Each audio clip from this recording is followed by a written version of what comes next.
po mga kababayan.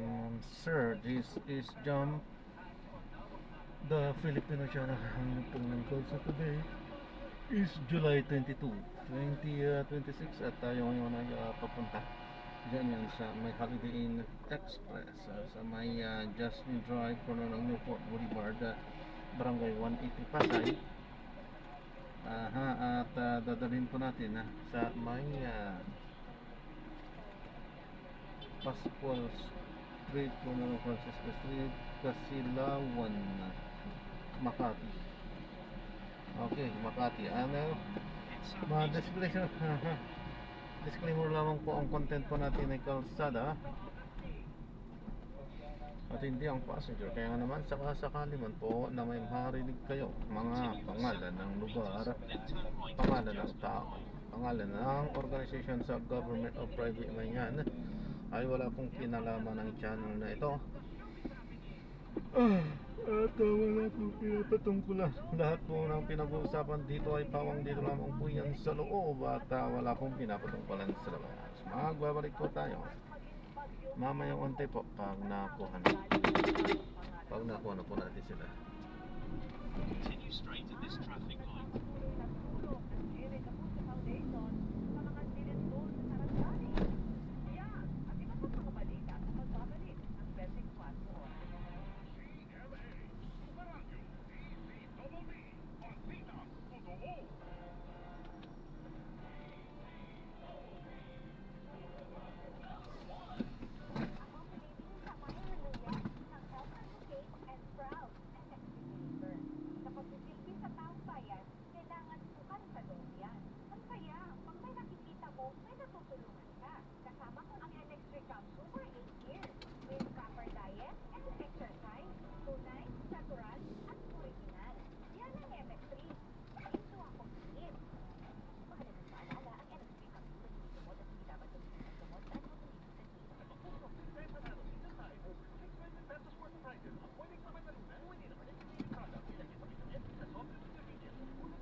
Continue straight at the first traffic light. Then, in 200 meters, turn right.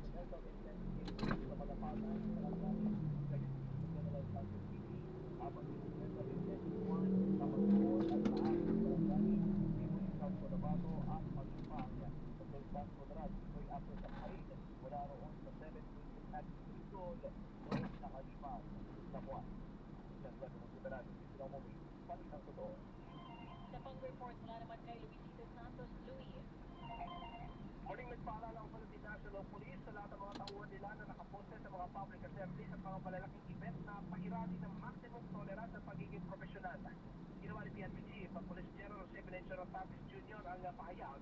Yan ay kasunod ng kumaling pangaharap at tangkap pag-aresto ng ilang mga polis sa ilang mga photojournalist na nagko-cover sa isang kilos protesta sa Pasay City kanina. Ayaw rin nagtatin, kanilang kinikilala ang mahalagang papel ng mga mamamahayag sa pagkuha mga dokumentasyon para sa interes ng publiko at inirerespeto nila ang kanilang kalayaan sa pagtatrabaho. Kasabay naman nito ay ang pagtitiyak naman ng mga polis sa kaligtasan ng publiko, pagpapanatili sa kapayapaan, kaayusan at pagpapatupad ng batas.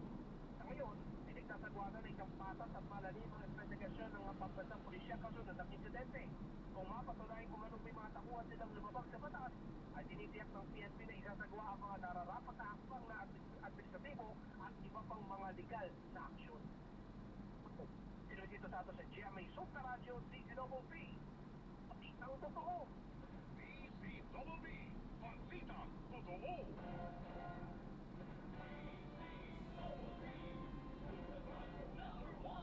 Ang iyong mga pinagkakatiwalaan sa pagbabalita or sinilidad. Yelo del Prado, Joel Reyes Soler at Rowena Salvacion sa Superadio DZBB at Solo TV. Malaking karangalan ang ibinigay sa ilang programa ng Superadio DZBB sa 47th Catholic Mass Media Awards. And now, the CMMA for Best News Commentary goes to Pero Del Prado sa Super Radio DZBB 594 kHz GMA Network. Cielo del Prado sa Superadio DZBB Best News Commentary Program. And the CMMA for Best Educational Program goes to Pinoy MD sa Super Radio DZBB. Pinoy MD Head sa southeast on Superadio. Newport Boulevard. Inilabas ng Pulse Asia ang resulta ng kanilang survey kaugnay sa presidential, vice presidential at senatorial preferences para sa eleksyon 2028. Nakatutok si Maki Pulido. Sa survey ng Pulse Asia na isinagawa mula June 28 hanggang July 3 at July 6, 2026, tinanong ang 2,400 representative adults edad 18 pataas. Sino ang iboboto nila sa pagkapangulo? Isinagawa ang eleksyon noong panahong ginawa ang survey. Sa listahan ng 6 na posibleng kandidato, 49% ang nagsabing iboboto nila si Vice President Sara Duterte sa pagkapresidente. 26% naman ang nagsabing iboboto nila si dating Vice President at ngayon Naga City Mayor Leni Robredo. 14% kay Senador Rafi Tulfo.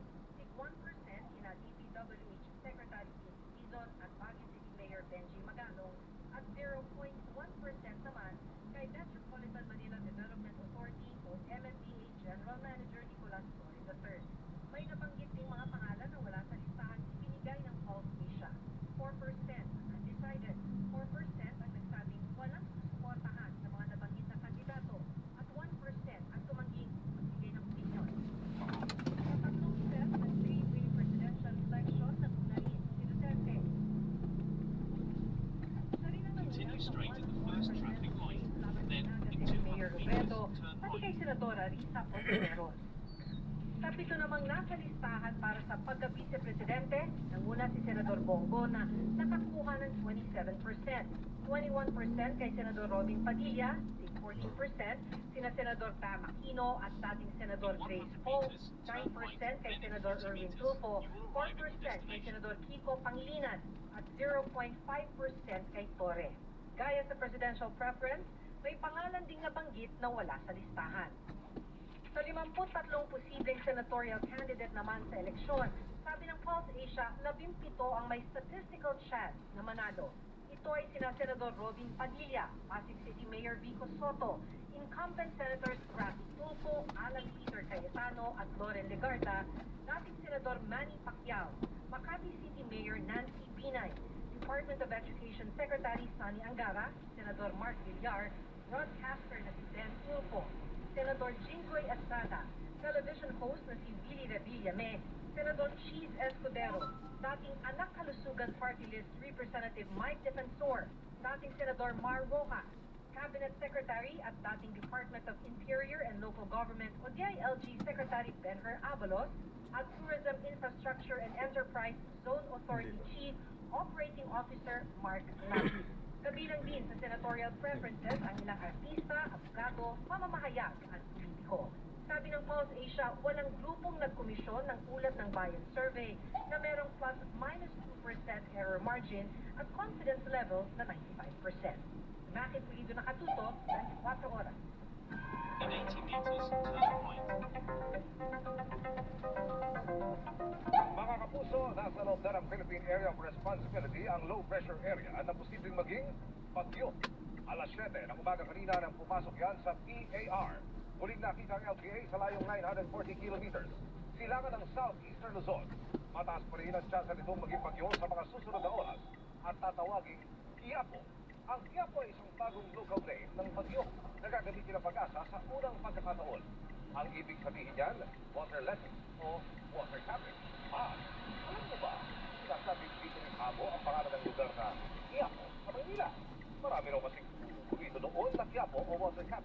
noong panahon ng Kastila. Sa latest forecast ng Pag-asa, posibleng tumbukin ang bagyong Northern Luzon sa Biyernes hanggang Sabado. Pwede rin maagip ang epekto nito ang ilang bahagi ng Central Luzon, ilang bahagi ng Quezon Province at Bicol Region. Ramdam na ang epekto ng drop na yung extension ng LPA sa kapitulan ng Pag-asa. Ang baga ng Luzon covered from time. Ito pang panig sa bansa. In southwest Fresh Ontario weather. tonight, Umaga pa lamang bukas, mataas na ang tsansa ng ulan sa Palawan, Zamboanga Peninsula at Soc-Sargent. Malaking bahagi ng bansa na nakaranas ng pagulan sa hapon at posibleng maulit sa gabi. Kasama na rin yan ang ibang bahagi ng Mindanao, halos Visayas. Inanunsyo naman ng Beijing na agad itong ipinatawag si Philippine Ambassador Jaime Flor Cruz para maghain ng mariing protesta sa insidente sa Ayungin Shoal na tinatawag nitong Red IODs at inaangking teritoryo. Giit ng China, mabigat na paglaban ang umano'y pag-atake ng mga tropa ng Pilipinas sa mga tauhan ng CCG. Una nang sinabi ng AFP na defensive lang ang tugon ng militar. In 200 Lalo't meters, itinuturing Merge itong Rifles paglaban NAIA sa Expressway. exclusion zone ng outpost ang paglapit ng CCG sa BRP Sierra Madre. At sa kabila ng tensyon, nanawagan naman ang ambassador ng China na dapat magpatuloy ang dialogo sa pagitan ng Maynila at Beijing. Itinanggi rin ni Jing na may kinalaman ang Chinese government sa AI editorial video ng state media ng China Daily na naglarawan sa mga Pilipino bilang unggoy. There's so many media in China. You cannot ask each media, each video, each article, each paper, to try to control. No. Naniniwala si Jing na hindi rin makakaapekto ang nangyaring insidente sa Ayungin sa mga negosasyon para sa South China Sea Code of Conduct of the Pero inamin din ni Jing, hindi papayag ang China kung isasama sa diskusyon ang 2016 arbitral ruling. Gaya ng nabanggit ni Foreign Affairs Secretary Maria Teresa Lazaro sa isang pagtitipon para sa ika-10 taong anibersaryo ng arbitral award.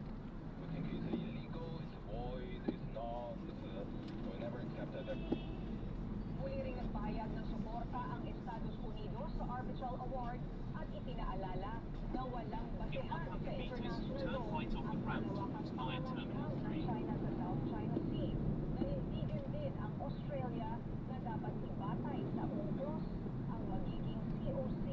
We have consistently said we would not want to see any code of conduct that diminished any rights or under that convention. In 200 meters, enter circular Del London. Sa Pilipinas ang ambassador ng China at patawan ng travel ban ang Chinese Defense Minister gaya ng ginawa kay Defense Secretary Gilberto Teodoro Chua at kanyang pamilya.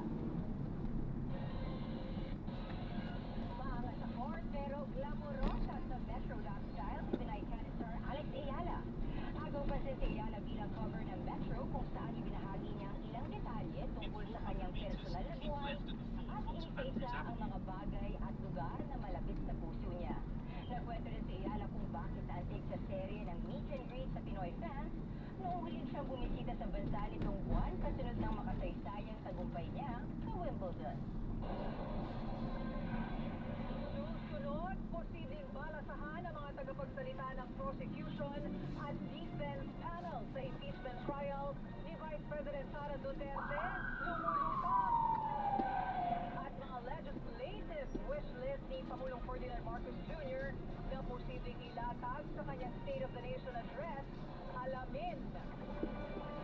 Abangan ang iba pa mga balita sa pagbabalik na TV Patrol. Magbabalik ang TV Patrol sa DCFM.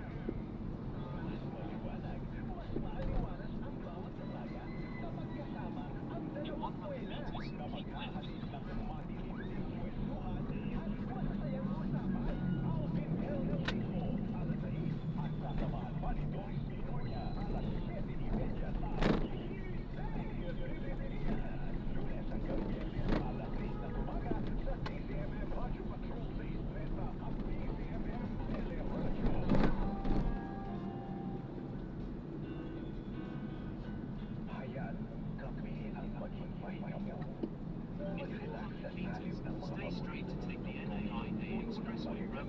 Skyway. na nakaraan.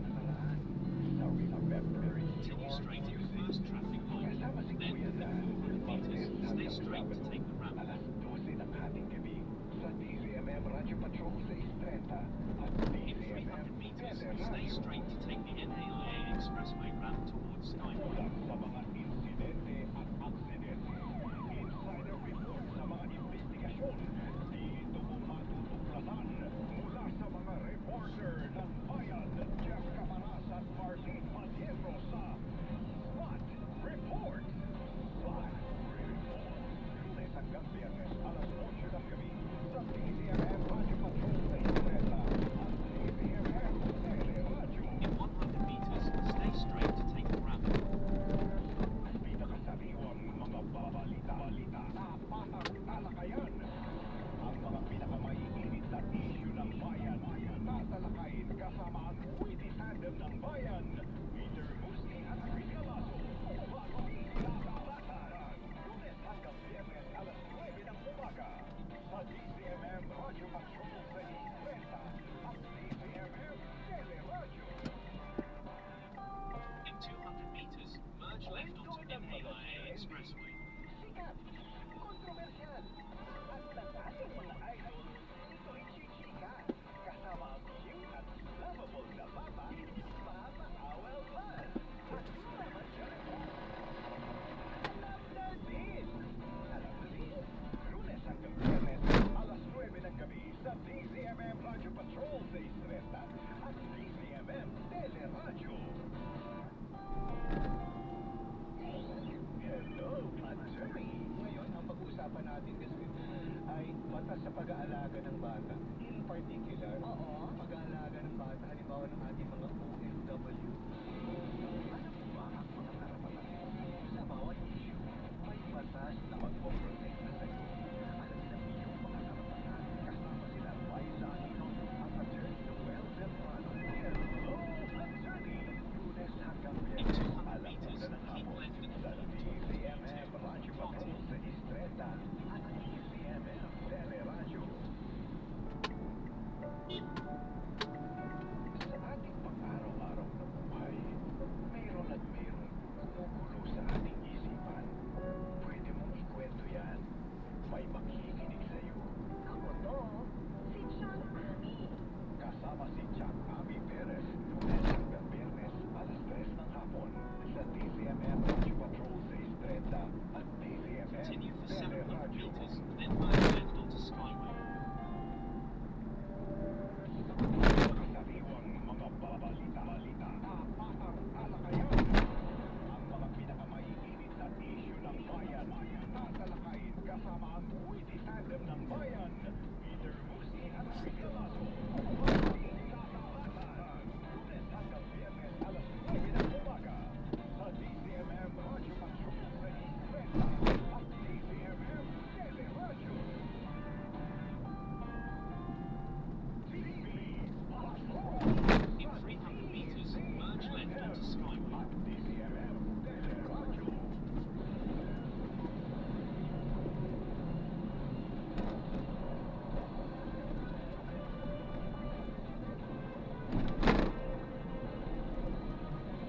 In 100 meters, merge left. Maagang nag-adjourn ang Senate Impeachment Court ngayong araw matapos magdesisyon ng prosecution panel na hindi na mag-redirect examination kay NBI Director Philippine Matibag. Pero sa pagsasara ng ika-4 na article of impeachment, posible magkamalasahan Continue for 2 kilometers, then turn right off the ramp. Live mula sa Senado nagpapatrol, Katrina Duhiguta, bakit kailangan magpalasahan?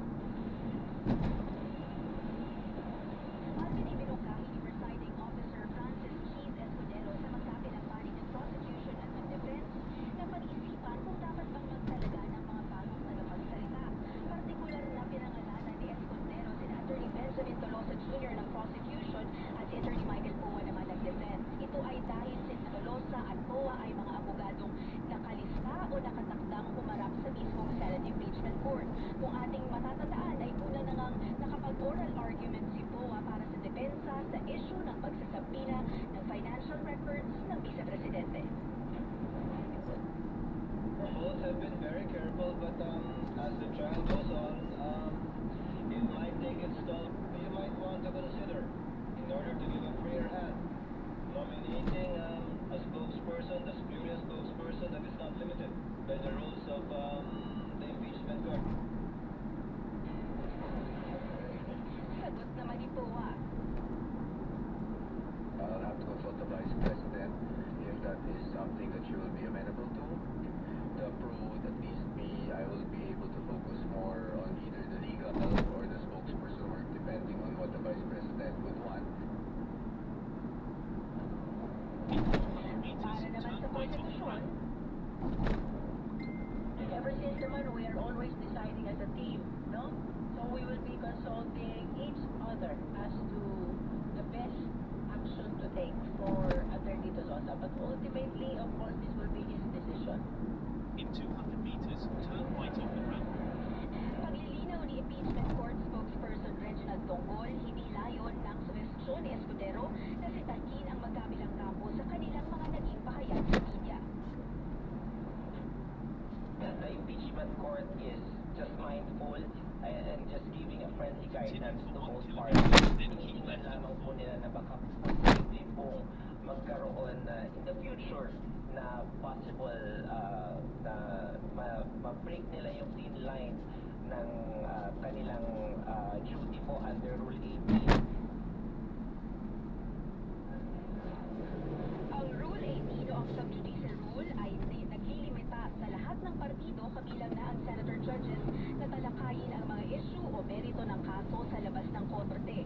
Sinagot naman ni Dongol kung bakit pinayagan ng korte na sumentro ang mga tanong ni Senator Judge Pia Cayetano kay NBI Director Melvin Matibag sa mga naging pahayag nito tungkol sa barilan sa Senado noong Mayo. Part po yun ng isang deliberation, isang yung witness na yun nagpapaniwalaan niya o hindi. So I think yung ating Senator Judge Pia Cayetano when she asked those questions to the witness. Si Senator Alan Peter Cayetano naman, hindi na rin pinahaba ang pagtatanong kay Matibag. Since I think in the next few weeks, madalas naman kami magkikita ni Director Matibag dahil marami siyang iniimbestigahan na kasama ako doon. Habang si Escudero nilinaw kung may pagkakaiba ba sa pananaw ng NBI kung ang kinausap ni Vice President Sara Duterte para patayin si Pangulong Ferdinand Marcos Jr. ay may military background.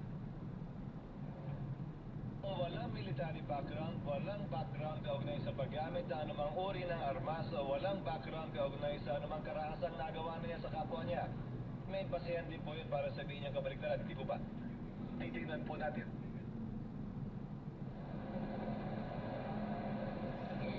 Samantala, tumanggi na ang depensa na magkomento sa pagbiyahe ng bise sa ibang bansa sa gitna ng kanyang impeachment trial. Alvin, maagang nagsara yung pagtatalakay o pagpresenta ng prosecution panel doon sa Article 4 o grave threats dahil 6 na araw lamang yung kanilang ginugol para ipresenta yung kanilang mga witness, ang mga testigo at mga ebidensya sa Senate Impeachment Court. Ito ay halos kalahati lamang ng original 11 days na schedule. Samantala, Alvin, magpapatuloy ang Senate Impeachment Trial sa susunod na Miyerkules, July 29 sa bago nitong oras na 10 a.m. hanggang 3 p.m. Alvin. So, Katrina, may balita na ba kung ilan ang testigong isasalang ng prosekusyon sa panibago na namang chapter? Iwan na natin yung Article 4, punta na tayo sa Article 2. Article 1, Alvin. Article 1. Misuse ng confidential funds ng Office of the Vice President at Department of Education. So far, ang inihayag pa lang ng prosecution na ipapatawag ay yung dalawang dating managers ng Land Bank, particularly yung branch ng DepEd at yung branch naman ng Boulevard. Bukod sa dalawang yun ay hindi pa sinasabi in advance ng prosecution kung sino pa yung balak nilang ipatawag para sa pagtalakay ng naturang Article of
Marcoleta at mga kapwa akusado na dating mga batas na si Mike Defensor at negosyanteng si Joseph Espiritu ng bastahan ng sakdal sa Sandigan Bayan para sa mga kasong plunder at paglabag sa Presidential Decree 46 ngayong Miyerkules.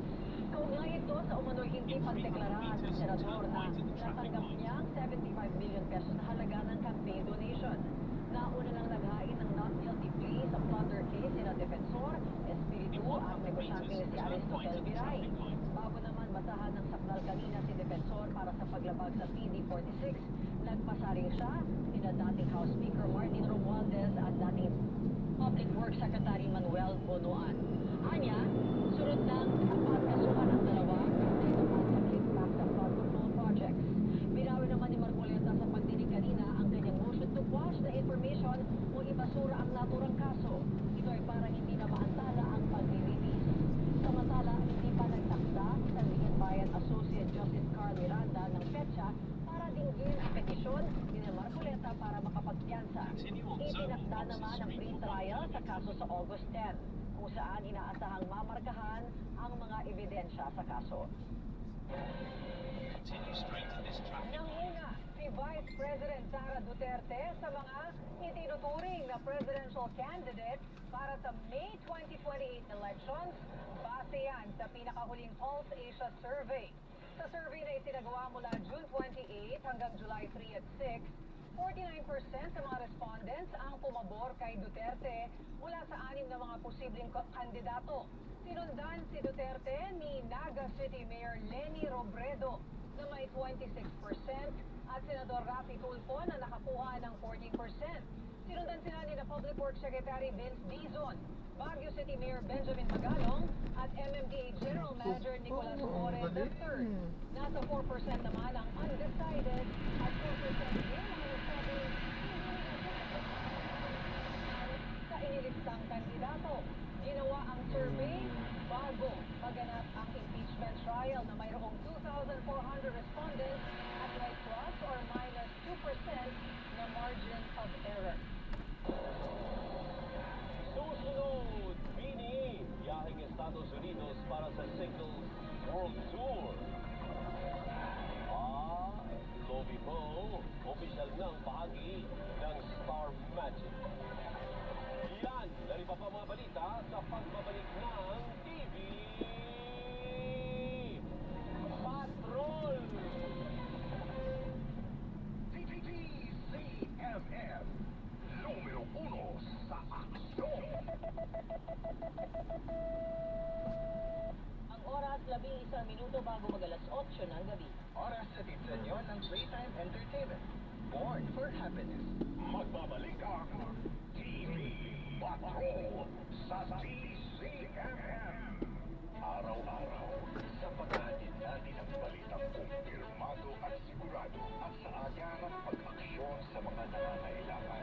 Nakamit po ng TCMM Teleradyo ang pagiging #1 cable news channel sa Metro at Mega Manila ayon sa 55 Blue, formerly Qatar Media Philippines, TV audience measurement sa buong taon ng 2025 hanggang sa Marso 2026.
Maging wise na mamamayang alam ang diskarte at pagpapastos sa pamimili at paggastos.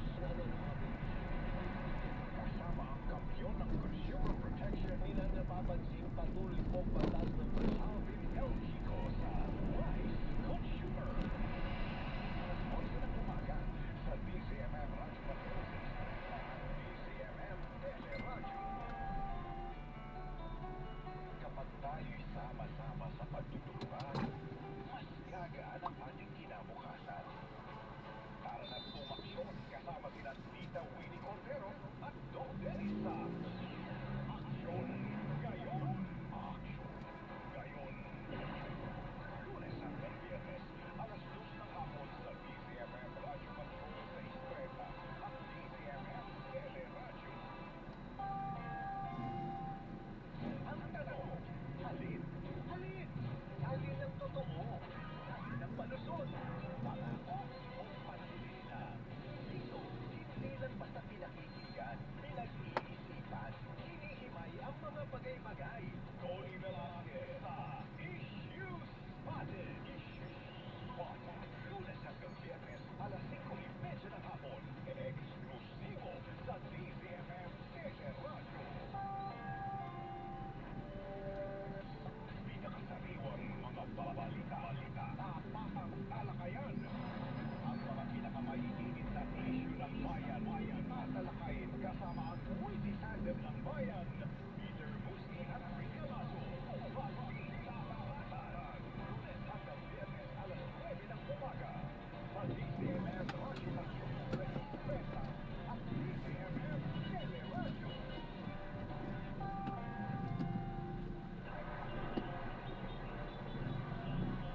Lalo may mag-traffic sa kalsada, sa mainit, ang pilihan sa DCMM, at makapag sa influenza, o sa balita, o sa public service.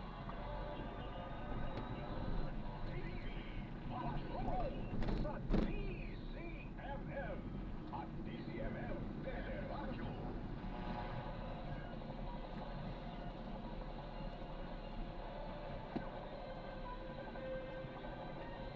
In 200 meters, Pasok turn ng right, huling then dalawang arrive kalahating at your taon, destination. Pangulong Ferdinand Marcos Jr. sa pwesto, inaasahan na muli siyang hihiling ng mga panukalang batas na dapat ipasa ng Kongreso.